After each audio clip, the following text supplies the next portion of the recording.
Oke, kita mulai lagi sekarang di bagian yang kelima tentang isosceles, equilateral, dan right triangle. Jadi kalau tadi kita kan sudah dikenalkan dengan macam-macam segitiga berdasarkan sisinya. Ada yang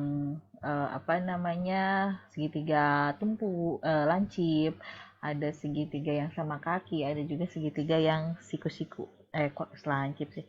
Isosceles tuh tadi itu apa, sama kaki, sama sisi, sama siku. Nah, kita sekarang punya beberapa properti atau sifat-sifat dari segitiga sama kaki, isosceles. Segitiga sama kaki, seperti yang sudah kita ketahui bahwa dia memiliki satu alas dengan dua kaki. Jadi ada leg sama ada base. Nah, yang pink ini, yang arsir pink, ini disebut sebagai sudut alas, base angles. Kalau yang biru ini disebut sebagai sudut vertex atau sudut di sini angle opposite the base disebutnya sebagai sudut vertex atau sudut puncak. Kemudian di sini ada, kalau misal percobaan ya, kita mau tahu apakah segitiga yang kita punya itu sama kaki atau tidak. Ini tinggal lipat saja tengah-tengahnya. Kalau saling menutupi, berarti dia sama kaki. Gitu.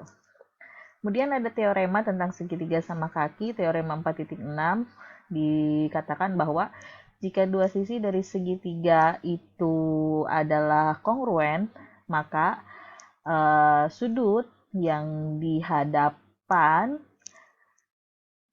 sisi tersebut juga kongruen gitu. Jadi misal begini, jika AB sama AC ini adalah sama, maka sudut B dengan sudut C gitu juga kongruen. Then the angles opposite them. Jadi sudut yang di hadapan ini juga saling kongruen. Kemudian di teorema 4.7 dikatakan bahwa jika dua sudut dari segitiga kongruen, maka the side opposite them are congruent. Jadi kalau misalkan diketahui sudut-sudutnya sama, kongruen, maka sisi-sisi yang menjadi the side opposite. Jadi sisi-sisi yang memang tidak pada sudut tersebut, jadi tapi dia kaki sudut tetapi yang saling berhadapan itu juga kongruen. Jadi kebalikannya dari yang pertama. Kalau tadi diketahui sisinya kongruen, maka sudutnya pun akan kongruen. Kalau diketahui sudutnya kongruen, maka sisinya pun akan kongruen. Nah, kita lihat di sini, coba di contoh 1 di sini kita diminta untuk membuktikan bahwa segitiga ABC itu jadi menggunakan segitiga ABC untuk membuktikan teorema yang 4.6 tadi, yang base angle theorem. Jadi teorema sudut dasar, sudut alas.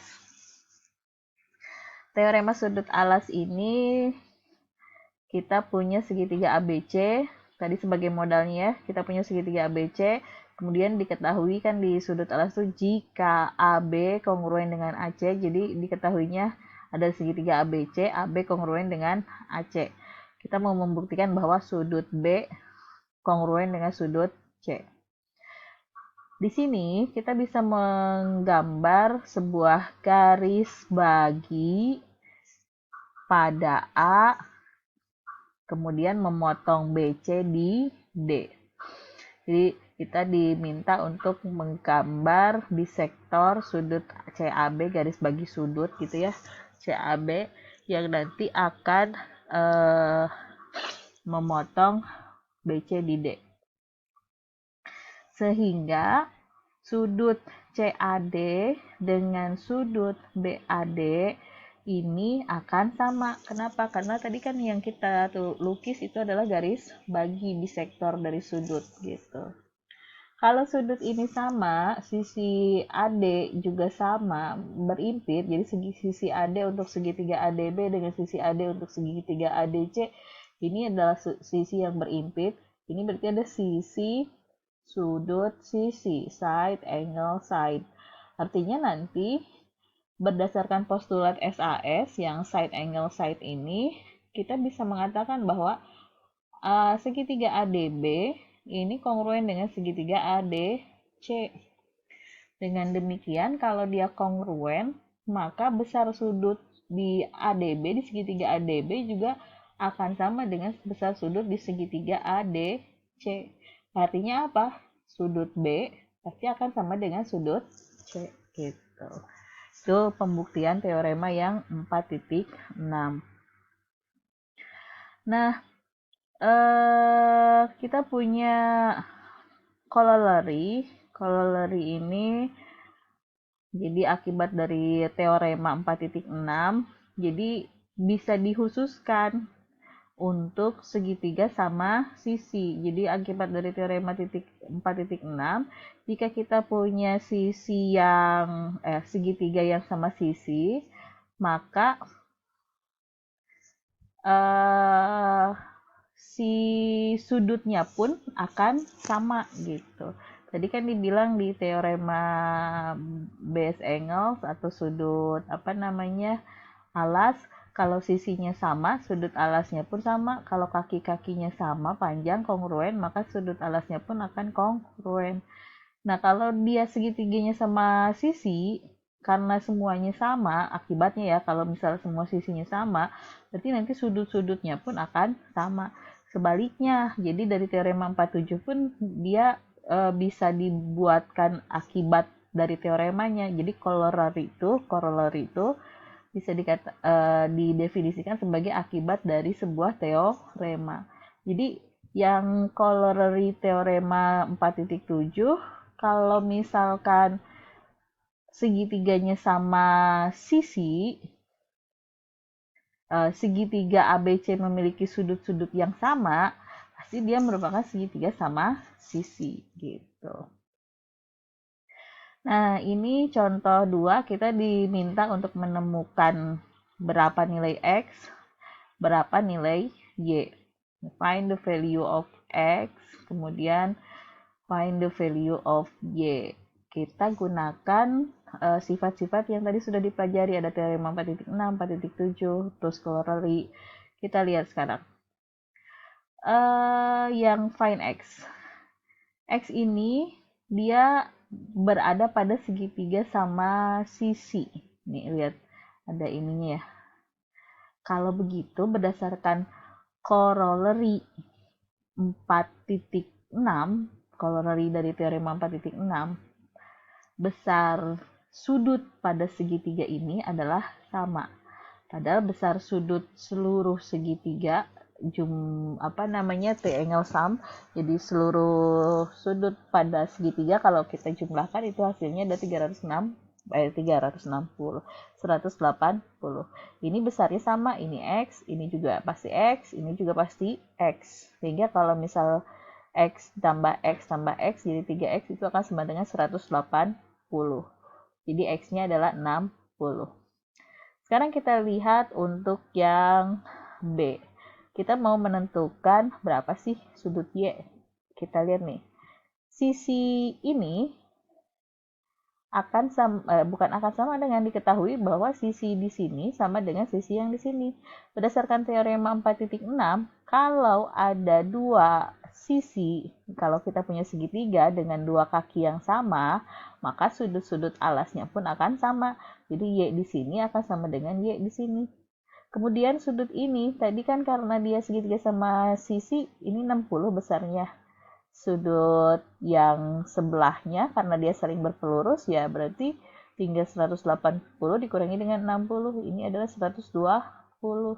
Sudut dalam segitiga jumlahnya 180, jadi kalau 120 ditambah Y, nah ini 120 ditambah 2Y itu akan sama dengan 180. Ini teorema jumlah sudut dalam segitiga, sehingga kita dapat nilai Y-nya adalah 30. Selanjutnya, kita mau menggunakan teorema 4.8 tentang sisi miring dan sisi siku. Gitu. Jadi jika sisi miring dan sisi siku dari sebuah segitiga siku-siku itu adalah saling kongruen dengan sisi miring dan sisi siku pada segitiga siku-siku lainnya, maka dua segitiga siku-siku itu pastilah segitiga siku-siku yang saling kongruen. Kita lihat di sini. Ada segitiga ABC, ada segitiga DEF. Tadi dikatakan kalau sisi miring sama sisi sikunya saling kongruen, maka ini pasti kongruen. Gitu. Cara membuktikannya bagaimana? Kita bisa lihat di example yang 3. Ini membuktikan teorema tadi. Tadi dikatakan bahwa jadi di sini pembuktiannya menggunakan studi kasus, ada antena, terus dikatakan bahwa segitiga di sini AE itu tegak lurus dengan EB, AE juga tegak lurus dengan ED, AE juga tegak lurus dengan EC. Kemudian AB, AC, dan AD ini sama semuanya. Kita mau membuktikan bahwa segitiga AED, segitiga AEC, segitiga AEB itu segitiga yang kongruen. Kita lihat bahwa kalau ada dua sisi yang saling tegak lurus, katakanlah di sini ada AE, kemudian ada EB. AE dengan EC. Sisi miringnya sama, sisi sikunya sama atau tidak. Nah, gitu. Di sini by the definition. Jadi kalau sudutnya mesti sama ya, karena dia sudutnya sudut siku-siku, tadi sudah dikatakan. AE dengan EC itu saling tegak lurus, begitupun AE dengan EB. Iya. Kemudian segitiga AEB dan AEC itu segitiga siku-siku. Terus hipotenusanya tadi sudah diketahui bahwa ini sama dengan ini. Nah, yang kita mau lihat gitu, AE ini adalah sisi siku untuk seluruh segitiga ini, AED, AEB, kemudian AEC. Jadi AE ini semuanya sama karena sifat refleksif dari reflektif dari sebuah kekongruenan ya, dia kongruen dengan sisinya sendiri katanya. Jadi berdasarkan teorema berdasarkan teorema hipotenusa dan sisi siku, jadi kalau ada sisi siku yang sama, kemudian hipotenusanya sama, maka segitiga ini pun akan kongruen. Gitu. Jadi pembuktiannya sama juga untuk tadi kan kita membuktikan AEB dengan AEC. AEB dan AEC dengan AED pun sama pembuktiannya. Gitu. Oke. Demikian untuk part yang ini, nanti kita lanjutkan pada part berikutnya.